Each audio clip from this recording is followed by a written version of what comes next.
Hello student, कैसे हैं आप सब लोग। उम्मीद करती हूँ और आशा करती हूँ कि आप सब लोग ठीक होंगे और आपकी होली बहुत अच्छी गई होगी।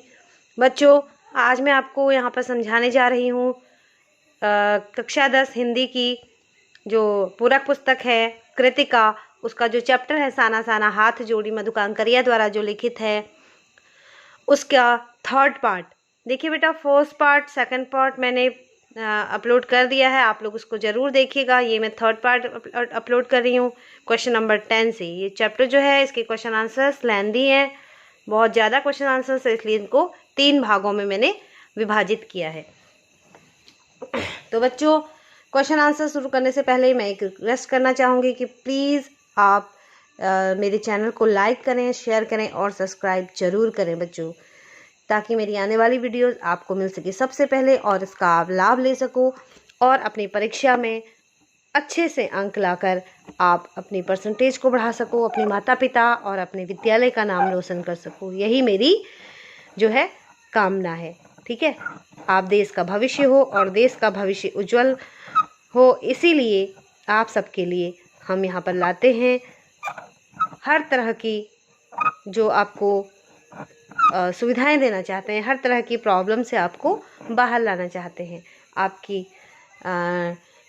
आप सब लोग जानते हो, ठीक है, तकनीकी का युग है, तो तकनीकी के माध्यम से हम आपको वो सारी सुविधाएं प्रदान करना चाहते हैं जिसके आप हकदार हो। ठीक है बच्चों, अगर आपने लॉकडाउन के दौरान ऑनलाइन पढ़ाई नहीं करी है या किन्हीं कारण से आप नहीं पढ़ पाए हो या आपने चैप्टर्स नहीं पढ़े हैं, तो बच्चों एक बार चैप्टर ज़रूर पढ़ लो और उसके बाद जो है इसके क्वेश्चन आंसर्स आप मेरी वीडियो में देखो। और मैं जो क्वेश्चन आंसर्स मैं आपको बताती हूँ वो शुरू से लेके अंत तक आप 1 बार 2 बार 3 बार ज़रूर सुने बच्चों, क्योंकि इससे आपको क्या होगा, बहुत लाभ मिलेगा। ठीक है, अगर आपने नहीं भी पढ़ा है तो कोई बात नहीं, मेरी क्वेश्चन आंसर्स जो हैं बहुत ही इजी लैंग्वेज में रहते हैं, जिससे आपको इजीली समझ में आ जाएगा। ठीक है, तो देखिए शुरू करते हैं नेक्स्ट क्वेश्चन आंसर्स। सैलानियों को प्रकृति की अलौकिक छटा का अनुभव करवाने में किन किन लोगों का योगदान होता है, उल्लेख करें। तो इसका उत्तर इस प्रकार देखिए, सैलानियों को प्रकृति की अलौकिक छटा का अनुभव कराने में अनेक लोगों का योगदान होता है। सबसे पहले इस कार्य में ट्रैवल एजेंसी की भूमिका रहती है, जो सैलानियों के लिए स्थान के अनुसार वाहन तथा उनके ठहरने संबंधी व्यवस्थाएं करती हैं। उसके बाद उनके वाहन का चालक तथा परिचालक महत्वपूर्ण भूमिका निभाते हैं, जो उन्हें गंतव्य तक पहुंचाते हैं। फिर उनके बाद गाइड की भूमिका शुरू होती है, जो पर्यटन स्थल की जानकारी देता है। पर्वतीय स्थलों पर कई बार यात्रियों को बस छोड़कर जीप में जाना पड़ता है। जितेंद्र नार्गी जैसे ड्राइवर कम गाइड के रूप में छोटे वाहन के चालक होते हैं। इसके अतिरिक्त उनके ठहरने व खाने पीने की व्यवस्था करने वाले होटल के कर्मचारी तथा अनेक अन्य लोग भी सैलानियों की सहायता करके अपना योगदान देते हैं। पर्यटन स्थल पर छोटी छोटी अन्य सुविधाएं जैसे बर्फ पर चलने के लिए लंबे बूट तथा अन्य जरूरी सामान किराए पर लिए जाते हैं। हस्तशिल्प तथा कलाकृतियां बेचने वाले व फोटोग्राफर आदि की भूमिका भी महत्वपूर्ण होती है। ठीक है, क्वेश्चन नंबर 11 देखिए, कितना कम लेकर ये समाज को कितना अधिक वापस लौटा देती है। इस कथन के आधार पर स्पष्ट करें कि आम जनता की देश की आर्थिक प्रगति में क्या भूमिका है। आम जनता यहाँ पर देश की आर्थिक प्रगति में क्या भूमिका निभाती है, इसका आंसर आपको इस जो आंसर मैं दे रही हूँ यहाँ पर, इससे आपको जो कॉन्सेप्ट है आपका वो यहाँ से क्लियर हो जाएगा मेरे आंसर से। तो देखिए, लेखिका ने यह कथन उन पहाड़ी श्रमिक महिलाओं के विषय में कहा है जो पीठ पर बंधी डोको यानी कि बड़ी टोकरी में अपने बच्चों को संभालते हुए कठोर श्रम करती हैं। ऐसा ही दृश्य वह पलामू और गुमला के जंगलों में देख चुकी थी, जहां बच्चे को पीठ पर बांधे पत्तों की तलाश में यानी कि तेंदू के पत्ते जो होते हैं उनकी तलाश में आदिवासी औरतें वन वन डोलती फिरती हैं। उसे लगता है ये सुंदरियां बेकार सामग्री का सदुपयोग कर कितना कम लेकर समाज को बहुत अधिक लौटा देती हैं। वे घर बार भी संभालती हैं, बच्चों को की देखभाल भी करती हैं और मेहनत करके धनोपार्जन भी करती हैं। यह बात हमारे देश की आम जनता पर भी लागू होती है, जो श्रमिक कठोर परिश्रम करके सड़कों, पुलों, रेलवे लाइनों का निर्माण करते हैं, खेतों में कड़ी मेहनत करके अन्न उपजाते हैं। उनके बदले में उन्हें बहुत कम मजदूरी मिलती है, लेकिन उनका श्रम देश की प्रगति में बहुत सहायक होता है। वे कम प्रतिदान पाकर भी देश के विकास में अधिक योगदान देते हैं। समझ गए आप? ठीक है, अब यहाँ से नेक्स्ट क्वेश्चन देखिए बच्चों।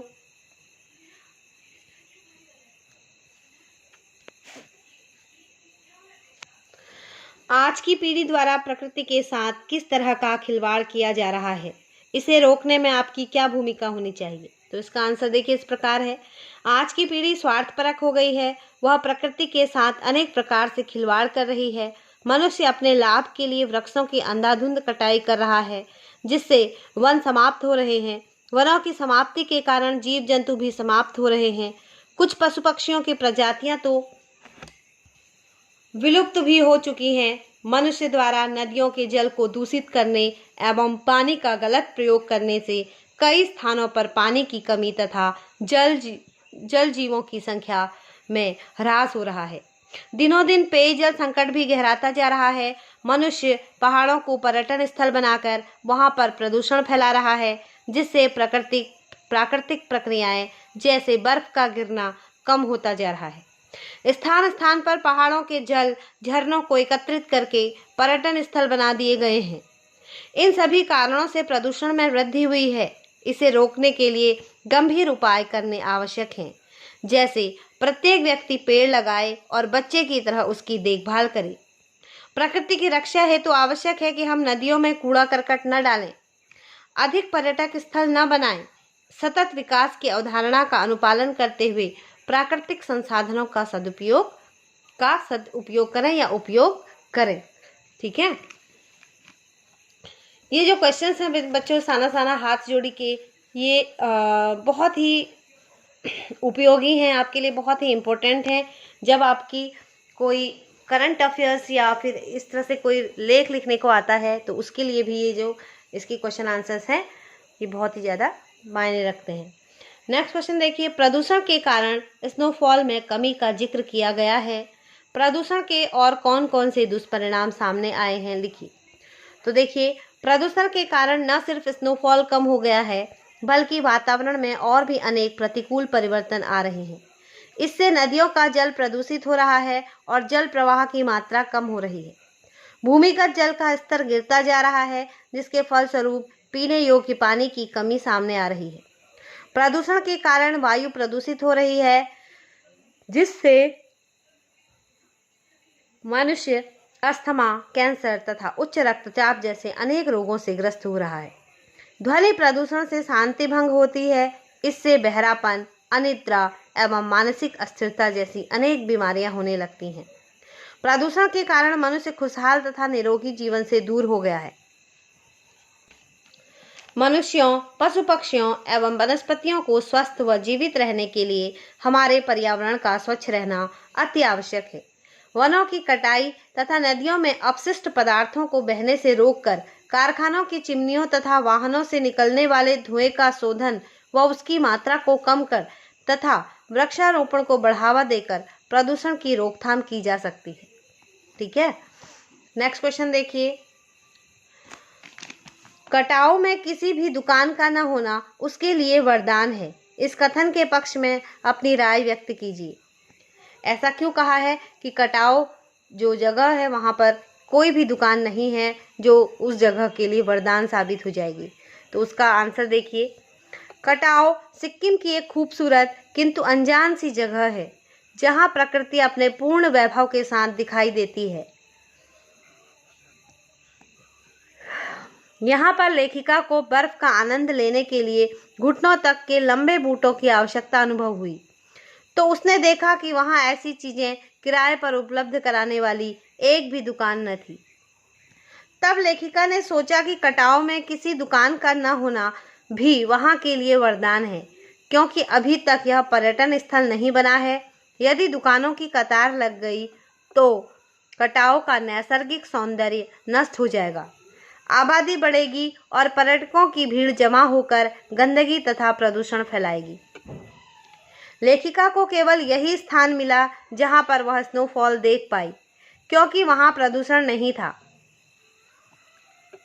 आज के नवयुवक विशेष अभियान चलाकर प्राकृतिक स्थानों को गंदगी की मुक्त करके अपना योगदान दे सकते हैं। वे दूसरों को जागरूक करने में भी महत्वपूर्ण भूमिका निभा सकते हैं। ठीक है, नेक्स्ट क्वेश्चन देखिए। प्रकृति ने जल संचय की व्यवस्था किस प्रकार की है? प्रकृति ने जल संचय की बड़ी अद्भुत व्यवस्था की है। वह सर्दियों में पर्वत शिखरों पर बर्फ के रूप में जल को एकत्र करके भंडारण करती है। हिममंडित पर्वत शिखर जल स्तंभ के समान हैं, जो गर्मियों में जलधारा प्रवाहित करके करोड़ों लोगों की प्यास बुझाते हैं। नदियों के रूप में बहती यह जलधारा अपने किनारे बसे नगर, गांवों में जल संसाधन के रूप में तथा नहरों के द्वारा एक विस्तृत क्षेत्र में सिंचाई करती हैं और अंततः सागर में जाकर मिल जाती हैं। सागर से जल वाष्प बादल के रूप में उड़ते हैं, जो मैदानी क्षेत्रों में वर्षा और पहाड़ी क्षेत्रों में बर्फ के रूप में बरसते हैं। इस प्रकार जल चक्र द्वारा प्रकृति ने जल संचय के और वितरण की व्यवस्था कर रखी है। नेक्स्ट क्वेश्चन देखिए। देश की सीमा पर बैठे फौजी किस तरह की कठिनाइयों से जूझते हैं? उनके प्रति हमारा क्या उत्तरदायित्व होना चाहिए? देश की सीमा पर बैठे फौजी प्रकृति के प्रकोप को सहन करते हैं। देश की सीमा पर जहां तापमान 0 से 50 से 20 डिग्री सेल्सियस नीचे होता है, वहां कड़कड़ाती ठंड में भी वे पहरा देते हैं, जबकि हम वहां 5 मिनट भी नहीं रुक सकते। वे गर्मी सर्दी में भी प्रकृति का प्रकोप सहकर सीमा पर डटे रहते हैं, ताकि हम चैन की नींद सो सकें। ये जवान हर समय अपनी जान हथेली पर रखकर तूफानों के बीच भूखे प्यासे रहकर अपना कर्तव्य निभाते हैं। देश के रक्षक इन फौजियों के प्रति हमारा दायित्व है कि हम उनके प्रति स्नेह तथा सम्मान का भाव रखते हुए उन्हें हर प्रकार की सहायता दें। उनके परिवारों से को किसी प्रकार का कष्ट का अभाव न होने हो, उनके बच्चों की शिक्षा ठीक प्रकार से हो, इस बात का ध्यान रखना भी हमारा उत्तरदायित्व होना चाहिए। साथ ही हमें सदा उनकी सलामती की दुआ करनी चाहिए।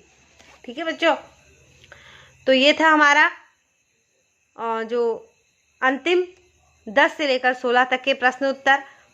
उम्मीद है बच्चों आपको समझ में आए होंगे और बहुत ही बढ़िया आप अपनी परीक्षा में प्रश्नों का उत्तर दे पाएंगे। एक बार आपसे फिर कहती हूँ कि बच्चों मेरे चैनल को लाइक करो, शेयर करो और सब्सक्राइब करो। मुझे कमेंट ज़रूर करो। आप वीडियो तो देखते हैं पर कमेंट नहीं करते हैं, लाइक नहीं करते हैं, शेयर नहीं करते हैं, सब्सक्राइब नहीं करते हैं। बच्चों अगर आप ये सब करोगे तो मुझे बहुत अच्छा लगेगा और मैं आपके लिए और भी नई तरह की वीडियोस ला सकूँगी। ठीक है, तो मेरी आपसे रिक्वेस्ट है कि लाइक, शेयर और सब्सक्राइब ज़रूर करें और कमेंट करना ना भूलें। तो मिलते हैं बच्चों अगले वीडियो में, तब तक के लिए बाय।